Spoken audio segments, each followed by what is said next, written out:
আকৌ ঘূৰি আহিছে নেকি ৯০ দশকৰ ভয়াৱহ পৰিস্থিতি? অঘোষিত জৰুৰীকালীন ব্যৱস্থাৰ দিশে নেকি অসম? চূড়ান্ত পৰ্যায়ত সংবাদ মাধ্যমৰ ওপৰত আক্ৰমণ হিমন্ত বিশ্বৰ শাসনকালতেই। কুশল দুৱৰীৰ জৰিয়তে বিজেপিয়ে কঢ়িয়াই আনিব বিচাৰিছে নেকি ক'লা দিন? কোনে জ্বলালে অসমীয়া প্ৰতিদিনৰ হাজাৰ হাজাৰখন বাতৰি কাকত? শিৱসাগৰ জিলাৰ কাৱৈমাৰীত আজি পুৱা অসমীয়া প্ৰতিদিন কাকতৰ বাহন ৰখাই বাহনখনত থকা সকলো বাতৰি কাকত জ্বলাই দিয়ে দুৰ্বৃত্তই। শিৱসাগৰ সমষ্টিৰ বিজেপি প্ৰাৰ্থী কুশল দুৱৰী জড়িত থকাৰ সন্দেহ প্ৰকাশ কৰে একাংশই। কুশল দুৱৰীৰ ৰাজনৈতিক আক্ৰোশৰ বলি হ'ল নেকি প্ৰতিদিন গোষ্ঠী? অখিল গগৈয়ে সংবাদ মাধ্যমত অভিযোগ কৰা অনুসৰি তথা তেওঁৰ উদ্ধৃতি দি কুশল দুৱৰীৰ বহুকেইটা হত্যাকাণ্ডত জড়িত থকা বুলি ধাৰাবাহিক বাতৰি প্ৰস্তুত কৰিছিল প্ৰতিদিন গোষ্ঠীয়ে। ইয়াক লৈ ক্ষুণ্ণ হৈ পৰে কুশল দুৱৰী। সেয়েহে তেওঁ ভেৰণীয়া গুণ্ডাৰ জৰিয়তে এই দুষ্কাৰ্য সংঘটিত কৰাৰ অভিযোগ উত্থাপিত হৈছে। গণতন্ত্ৰৰ হত্যা কৰাৰ আখৰা চলাইছে নেকি বিজেপি প্ৰাৰ্থী কুশল দুৱৰীয়ে? কাগজ জুইৰে পুৰিব পাৰি, কিন্তু সত্যক জানো পুৰিব পাৰি? প্ৰতিক্ৰিয়া প্ৰকাশ কৰিছে শিৱসাগৰ সমষ্টিৰ ৰাইজৰ দলৰ সভাপতি অখিল গগৈয়ে। তেওঁ ফেচবুক যোগে লিখি কয়, শিৱসাগৰৰ সুস্থ ৰাজনৈতিক পৰিৱেশ বিনষ্ট কৰাৰ অপচেষ্টাক প্ৰথমতেই ধিক্কাৰ।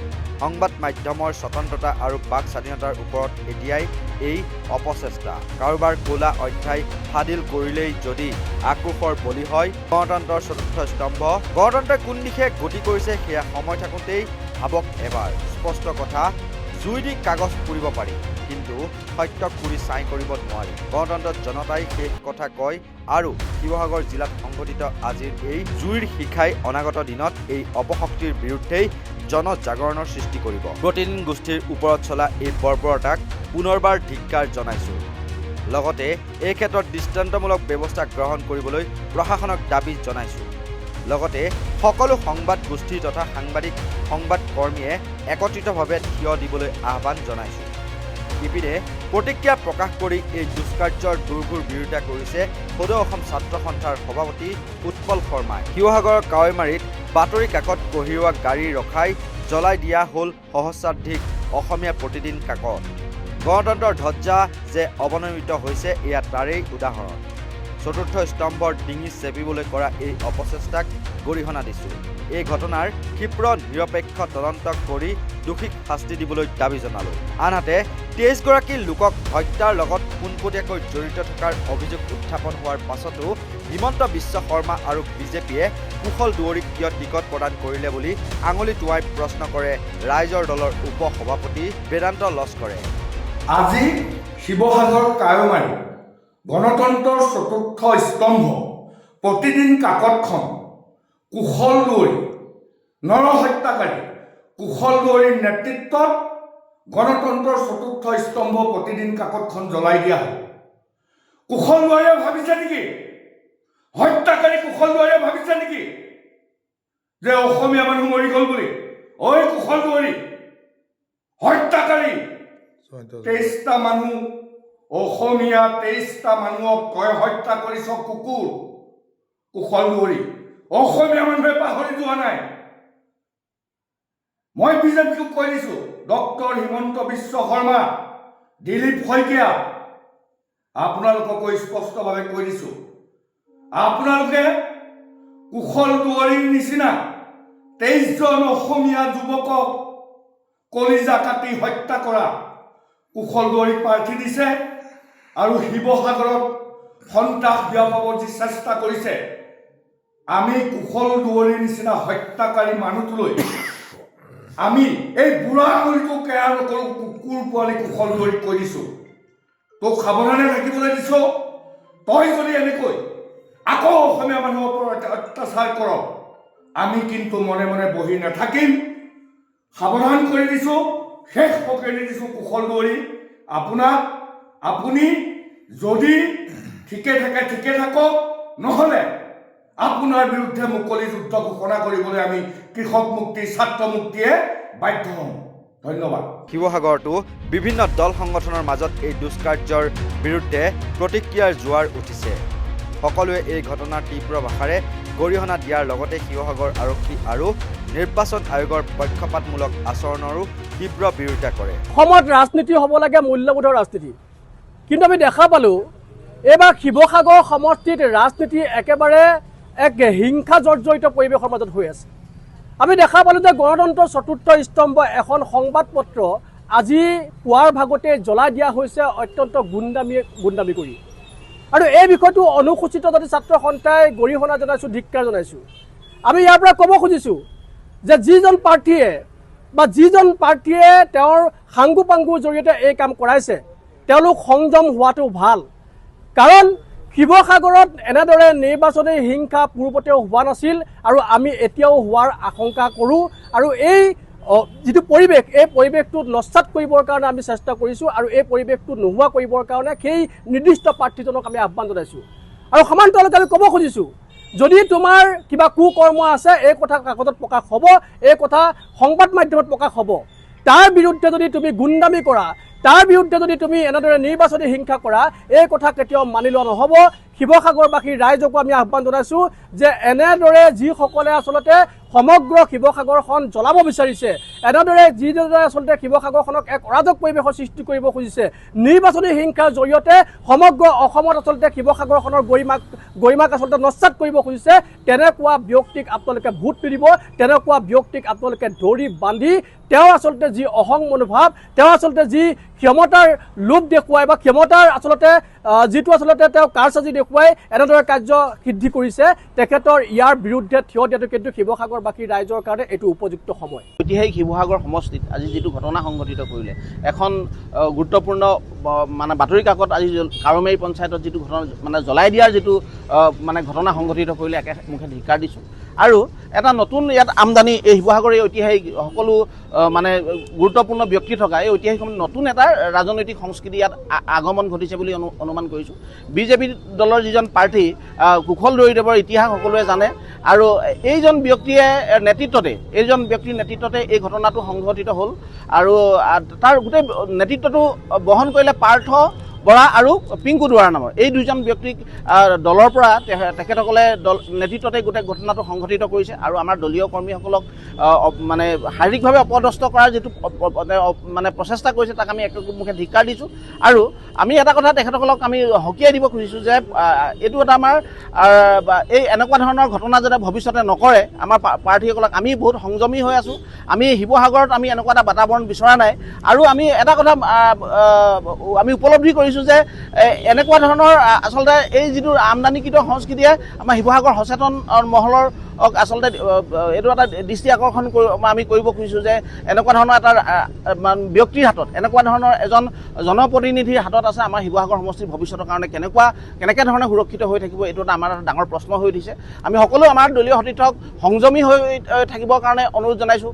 আৰু আমাৰ গণতন্ত্ৰৰ যিটো আক্ৰমণ হৈছে চতুৰ্থ স্তম্ভৰ ওপৰত, এই আক্ৰমণক আমি পুনৰবাৰ কৈছোঁ, ধিক্কাৰ দিছোঁ। আৰু মই সকলো সতীৰ্থকে যাতে আমাৰ যে গণতন্ত্ৰৰ ওপৰত আস্থা ৰাখি আমাৰ এই নিৰ্বাচনটো যাতে আগবাঢ়ি যায়, আৰু তেখেতসকলৰ এই যে কুখ্যাতমূলক যিটো মানে যিটো মানে ঘটনা সংঘটিত কৰিবলৈ অপচেষ্টাক আমি সকলোৱে দৃঢ়তাৰে মোকাবিলা কৰিবৰ কাৰণে অনুৰোধ জনাইছোঁ। এইটো অভিযোগটো আমি আমাৰ যি দলীয় সতীৰ্থসকলে জনাইছে, যিকেইজনৰ এজন মানে ইতিহাস আছে, এটা মানে আলফাৰ নামত ধন দাবী কৰা ইতিহাস আছে। পাৰ্থ বৰা নামৰ এজন ব্যক্তিৰ নেতৃত্বত এই ঘটনা সংঘটিত হৈছে। আৰু লগত আছে পিংকু দত্তকে আৰম্ভ কৰি যথেষ্ট ব্যক্তি আছিলে। মই সামৰিকভাৱে এই দুজন মানে কুখ্যাত যুৱকৰ নেতৃত্বত এই ঘটনাটো সংঘটিত হৈছে বুলি আমি গম পাইছোঁ। দেখা গৈছে যে শাসকীয় যিখন চৰকাৰ, আচলতে মুখ্যমন্ত্ৰী হিমন্ত বিশ্ব শৰ্মাৰ নেতৃত্বাধীন এই বিজেপি চৰকাৰখনত এই ঐতিহাসিক শিৱসাগৰ, আহোমৰ ৰাজধানী শিৱসাগৰত এজন হত্যাকাৰী ইয়াত টিকেট তেওঁলোকে দিছে। আৰু সেই হত্যাকাৰীজন হ'ল কুশল দৈৰী ওৰফে জয়ন্ত হাজৰিকা। তেখেতে ইতিমধ্যে 26জনতকৈও ওপৰত তেওঁলোকে মানুহ হত্যা কৰি থৈছে। আৰু প্ৰথমজন শ্বহীদ এজন আমাৰ দিখৌমুখৰ জনক কমলা শইকীয়াক তেওঁ ইতিমধ্যে হত্যা কৰি থৈছে। আৰু প্ৰতিদিন পেপাৰখনত ইতিমধ্যে যোৱাকালি আহোমৰ ৰাজধানী হত্যাকাৰী টিকেট বিজেপিৰ বুলি এটা হেডলাইন আহিছিল। আৰু আমাৰ মানুহবিলাকে কৈ আছে যে সঁচাকৈ আহোমৰ এই ৰাজধানী এজন হত্যাকাৰী টিকেট দিছে। এইটো জলজল পটপটকৈ সঁচা কথা যে কুশল দৈৰী এজন হত্যাকাৰী। এই কথাটো পেপাৰখনত লিখাৰ বাবে ইতিমধ্যে আজি তেওঁলোকে প্ৰায় 150খনতকৈ প্ৰতিদিন পেপাৰ ইতিমধ্যে দিশমুখলৈ যোৱা পথত তেওঁলোকে কুশল দৌৰি দুজন মানুহে ইতিমধ্যে জ্বলাই দিছে আৰু যোৱাকালি যেতিয়া এই পেপাৰখিনি ইতিমধ্যে বৰিহাগৰ এটা কাৰ্যালয়ত পেপাৰখিনি ইতিমধ্যে নিয়া হৈছিল মানুহে বিচাৰিছিল পেপাৰখন যে আমাৰ প্ৰয়োজন আছে পেপাৰখন আমি পঢ়োঁ মানুহে বিচাৰি থকা পেপাৰখিনিকো কালি এটা টিমে তেওঁলোকে গোটেই ভিডিঅ' কৰিছে আৰু কালিয়ে তেওঁলোকে 150মান ল'ৰাই ইতিমধ্যে কাজিয়া কৰাৰ এটা মতলবত তেওঁলোকে আছিল এতিয়া কথাটো হ'ল যে প্ৰতিদিন পেপাৰখন তেওঁলোকে যেতিয়া কুশল দৌৰি হত্যাকাৰী কুশল দৌৰি আংগু পাংগু অৰ্থাৎ আমি জানিবলৈ পাইছোঁ পাৰ্থ বৰা আৰু পিংকু দত্ত নামৰ দুজন ব্যক্তিয়ে দিশমুখলৈ যোৱা পাছত জ্বলাই দিছে আচলতে কাৰ সাহসত জ্বলালে হত্যাকাৰী কুশল দৌৰি আৰু এই ওৰফে জয়ন্ত হাজৰিকাৰ নেতৃত্বতে এইবোৰ তেওঁলোকে জ্বলাইছে আচলতে এই যি শান্তিৰ এই শিৱসাগৰ আহোমৰ ৰাজধানী শিৱসাগৰ এই শিৱসাগৰত এজন হত্যাকাৰীক টিকেট প্ৰদান কৰি মুখ্যমন্ত্ৰী হিমন্ত বিশ্ব শৰ্মাই শিৱসাগৰখন অৰাজক কৰিব বিচাৰিছে আগৰ সেই কুশল দৌৰি আগৰ জয়ন্ত হাজৰিকাৰ দিনৰ সেই কোলা অধ্যায়বোৰ তেওঁ ঘূৰাই আনিব বিচাৰিছে যে এতিয়া কথাটো হ'ল যে আমি আহ্বান জনাইছোঁ শিৱসাগৰ সমষ্টিৰ ৰাইজক আপোনালোকে চাওক যে যিজন হত্যাকাৰী ইতিমধ্যে টিকেট প্ৰদান কৰিছে তেখেতে ইতিমধ্যে নিৰ্বাচন নোহোৱাৰ আগতে তেখেত নিজিকাৰ আগতে মানুহৰ ওপৰত গণতন্ত্ৰৰ চতুৰ্থ স্তম্ভ সাংবাদিকৰ ওপৰত তেওঁলোকে আক্ৰমণ কৰাৰ প্ৰচেষ্টা কৰিছে প্ৰতিদিন পেপাৰখন জ্বলাইছে হয়তো যদি সাংবাদিকজনকো তেওঁলোকে পালেহেঁতেন তেওঁলোকে সাংবাদিকজনকো জ্বলাই দিলেহেঁতেন গতিকে আমি শিৱসাগৰ সমষ্টিবাসী ৰাইজক আমি আহ্বান জনাইছোঁ মানে উঠি অহা নতুন প্ৰজন্মক আমি আহ্বান জনাইছোঁ এই কুশল দৌৰিৰ ওপৰত জয়ন্ত হাজৰিকা নামৰ এই হত্যাকাৰীটোক কোনেও ভোট প্ৰদান নকৰিব যদি তেখেতে জিকিবলৈ হয় নহয় ইয়াতে দিনতে সেই কলা অধ্যায়বিলাক তেখেতে ঘূৰাই আনিব ৰাজপথত উৎপাত কৰিব মানুহৰ ভিতৰত পিটন দিব কাৰণ আজি ৰাতিপুৱা তেওঁ গণতন্ত্ৰ চতুৰ্থ প্ৰতিদিন পেপাৰখন তেতিয়া তেওঁলোকে জ্বলাই দিব পাৰিলে যে মানুহ জ্বলাবলৈ কুশল দৌৰিয়ে কুণ্ঠাবোধ নকৰিব গতিকে কুশল দৌৰিক শিৱসাগৰ সমষ্টিৰ ৰাইজে বয়কট কৰে প্ৰতিক্ৰিয়া প্ৰকাশ কৰিছে ছাত্ৰ মুক্তি সংগ্ৰাম সমিতিৰ কেন্দ্ৰীয় সভাপতি পিণ্টু গগৈৰ মতে কুশল দৌৰিৰ ৰাজনৈতিক আক্ৰোশৰ বলি হ'ল প্ৰতিদিন গোষ্ঠী নৰ হত্যাৰ পাছত এইবাৰ সংবাদ মাধ্যমৰ কণ্ঠ ৰোধ কৰিবলৈ উঠি পৰি লাগিছে নৰ হত্যাকাৰী কুশল দৌৰ অসমৰ ৰাইজে নৰ হত্যাকাৰীক ঘৃণাৰে উপচাই পেলাব নৰহত্যাৰ অভিযোগেৰে অভিযুক্ত তথা শিৱসাগৰৰ বিজেপিৰ প্ৰাৰ্থী নৰহত্যাকাৰী কুশল দুৱৰীৰ ছত্ৰছায়াত আজি যিধৰণে শিৱসাগৰৰ কাৱৈমাৰীত আমাৰ অসমৰ জনগণৰ কণ্ঠস্বৰূপ অসমৰ জনগণৰ পক্ষত থিয় দিয়া সংবাদ প্ৰতিষ্ঠান বাতৰি কাকত অসমীয়া প্ৰতিদিন বাতৰি কাকত কঢ়িয়াই অনা এখন বাহনৰ পৰা বাতৰি কাকতসমূহ যিধৰণে কুশল দুৱৰীৰ নেতৃত্বত এটা দুৰ্বৃত্ত দলে প্ৰতিদিন কাকতসমূহ জ্বলাই দিয়া হ'ল এই ঘটনাক আমি ছাত্ৰ মুক্তি সংগ্ৰাম সমিতিয়ে ধিক্কাৰ জনাইছোঁ আৰু আটাইতকৈ ডাঙৰ কথাটো হৈছে যে আজি যিধৰণে আমাৰ গণতন্ত্ৰৰ চতুৰ্থ স্তম্ভৰ ওপৰত কুশল দুৱৰী পূৰ্ণ ছত্ৰছায়াত এই ধৰণৰ আক্ৰমণ ঘটোৱা হ'ল গতিকে এনেধৰণৰ আক্ৰমণে বুজোৱা যায় যে বিজেপি দলটোৱে আচলতে কেনেধৰণৰ পূৰ্বতে আচলতে নৰহত্যাৰে অভিযুক্ত কেৱল অভিযুক্তই নহয় প্ৰমাণিত এইগৰাকী নৰহত্যাকাৰী প্ৰাৰ্থী দিয়াৰ কাৰণেই আৰু এই নৰহত্যাৰ কলা অধ্যায় অসমীয়া প্ৰতিদিন কাকতে অসমৰ জনগণৰ সন্মুখত আচলতে ফাদিল কৰাৰ কাৰণে আজি অসমীয়া প্ৰতিদিন গোষ্ঠী তথা অসমীয়া প্ৰতিদিন কাকতৰ আচলতে লক্ষ্য কৰি লোৱা হৈছে এই ধৰণৰ কুশল দুৱৰীয়ে গতিকে এনেধৰণৰ ঘটনা আমি কোনো ধৰণে আচলতে মানি ল'ব নোৱাৰোঁ এতিয়া আৰু কোনো 80-90 দশকৰ সেই সময়ছোৱাত বাস কৰি থকা নাই যে কুশল দুৱৰীহঁতৰ নিচিনা বা ওৰফে জয়ন্ত হাজৰিকাহঁতৰ নিচিনা মানুহে মন গ'লে মানুহক হত্যা কৰিব মন গ'লে সংবাদ প্ৰতিষ্ঠানৰ ওপৰত আক্ৰমণ কৰিব গতিকে এনেধৰণৰ কোনো ঘটনা অসমৰ ৰাইজে মানি নলয় গতিকে আমি ক'ব বিচাৰিছোঁ যে বিশেষকৈ ঐতিহাসিক শিৱসাগৰ ৰাইজক ক'ব বিচাৰিছোঁ এইগৰাকী বিজেপিৰ যিগৰাকী শিৱসাগৰৰ প্ৰাৰ্থী নৰহত্যাকাৰী কুশল দুৱৰীয়ে যিধৰণে পূৰ্বতে আমাৰ মানুহ হত্যা কৰিছিল এতিয়া সেইদৰে আমাৰ সংবাদ প্ৰতিষ্ঠানসমূহক আচলতে হত্যা কৰিবৰ কাৰণে সংবাদ প্ৰতিষ্ঠানসমূহৰ অধিকাৰ আচলতে খৰ্ব কৰিবৰ কাৰণে আমাৰ প্ৰতিদিন কাকতৰ আচলতে কণ্ঠ ৰুদ্ধ কৰিবৰ কাৰণে যিদৰে উঠি পৰি লাগিছে এনে ঘটনাক আমাৰ সমগ্ৰ অসমৰ ৰাইজে বিশেষকৈ আমাৰ ঐতিহাসিক শিৱসাগৰ ৰাইজে আচলতে ধিক্কাৰ জনোৱা উচিত আৰু আমি বিশ্বাস কৰোঁ কাৰণ ঐতিহাসিক শিৱসাগৰ যিখন শিৱসাগৰত আমাৰ আহোম সাম্ৰাজ্যৰ বৰ অসমৰ আজিও চানেকি আচলতে উজ্জ্বলিত হৈ আছে। গতিকে এই ঐতিহাসিক শিৱসাগৰ ৰাইজে কেতিয়াও এগৰাকী নৰহত্যাকাৰী, বিশেষকৈ আজি পুনৰ তেওঁ প্ৰমাণ কৰিছে তেওঁ যে এগৰাকী হত্যাকাৰী, আৰু তেওঁ প্ৰমাণ কৰিছে যে তেওঁ কোনো ধৰণৰ জনগণৰ কণ্ঠক তেওঁ আচলতে ৰুদ্ধ কৰিব বিচৰা এটা প্ৰকৃততে তেওঁ আচলতে এগৰাকী প্ৰকৃত মানুহ নহয়। তেওঁ প্ৰমাণ আজি আমাৰ প্ৰতিদিন কাকতৰ টোপোলাসমূহ জ্বলাই তেওঁ সেই কথা প্ৰমাণিত কৰিছে। গতিকে এনে ঘটনাক আমি ধিক্কাৰ জনাইছোঁ আৰু শীঘ্ৰেই কুশল দুৱাৰীৰ ওপৰত যথোপযুক্ত ব্যৱস্থা গ্ৰহণ কৰিবৰ কাৰণে আমি অসম চৰকাৰৰ তথা আমাৰ আৰক্ষী প্ৰশাসনক আমি দাবী জনাইছোঁ। একে সময়তে আমি ক'ব বিচাৰিছোঁ যে আচলতে বিজেপি দলটোৱে আচলতে এনেধৰণৰ নৰহত্যাকাৰী আৰু লগতে সংবাদ প্ৰতিষ্ঠানৰ কণ্ঠ ৰুদ্ধ কৰিবৰ কাৰণে বাতৰি কাকত জ্বলাই দিয়া পৰ্যন্ত যিটো আচলতে তেওঁলোকৰ উদণ্ড ৰূপ, যিটো আচলতে দুৰ্বৃত্ত স্বৰূপ ৰূপ, এনেধৰণৰ ব্যক্তিক আচলতে প্ৰাৰ্থিত্ব দিয়া হয় নেকি? গতিকে বিজেপি দলৰ আচল স্বৰূপ, বিজেপি দলৰ আচল লক্ষ্য এয়াই নেকি, যি লক্ষ্যই মানুহক আচলতে মানুহ হত্যা কৰে, যি ভৱিষ্যতৰ জনপ্ৰতিনিধিগৰাকী হ'বলগীয়া জনপ্ৰতিনিধিগৰাকীয়ে মানুহ হত্যা কৰাৰ লগতে সংবাদ প্ৰতিষ্ঠানৰ কণ্ঠৰুদ্ধ কৰিব বিচাৰে, আৰু তেওঁৰ বিষয়ে যদি কিবা নেতিবাচক বাতৰি প্ৰকাশ কৰাৰ ক্ষেত্ৰত বা সমালোচনা কৰিবলৈ গৈ যদি সেই সংবাদ প্ৰতিষ্ঠান, বিশেষকৈ আমাৰ অসমীয়া প্ৰতিদিন কাকতৰ আজি কাকত জ্বলাই দিয়া যিটো ঘটনা সংঘটিত হৈছে, এনেধৰণৰ যদি ঘটনাৰ সন্মুখীন হয়, গতিকে এইগৰাকী যদি কুশল নৰহত্যাকাৰী ভৱিষ্যতে যদি তেওঁলোকে ভৱিষ্যতৰ দিনত যদি শিৱসাগৰত কেনেবাকৈ জনপ্ৰতিনিধি হয়,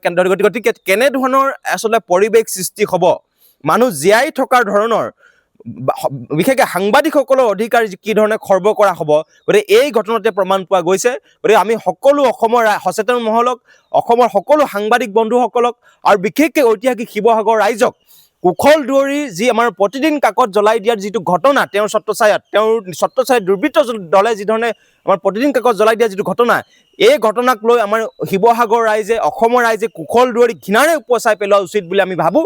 আৰু এই সমগ্ৰ ঘটনাক আমি উপযুক্ত তদন্ত কৰি আমাৰ সংবাদ প্ৰতিষ্ঠানসমূহৰ নিৰাপত্তা, আমাৰ সাংবাদিকসকলৰ নিৰাপত্তা সুনিশ্চিত কৰিবৰ কাৰণে আমি দাবী জনাইছোঁ। ৰাইজৰ এনেবোৰ প্ৰতিক্ৰিয়াৰ পাছত নিৰ্বাচন আয়োগ আৰু শিৱসাগৰ আৰক্ষীয়ে কি ভূমিকা গ্ৰহণ কৰিব সেয়া অনাগত দিনতহে লক্ষণীয় হ'ব।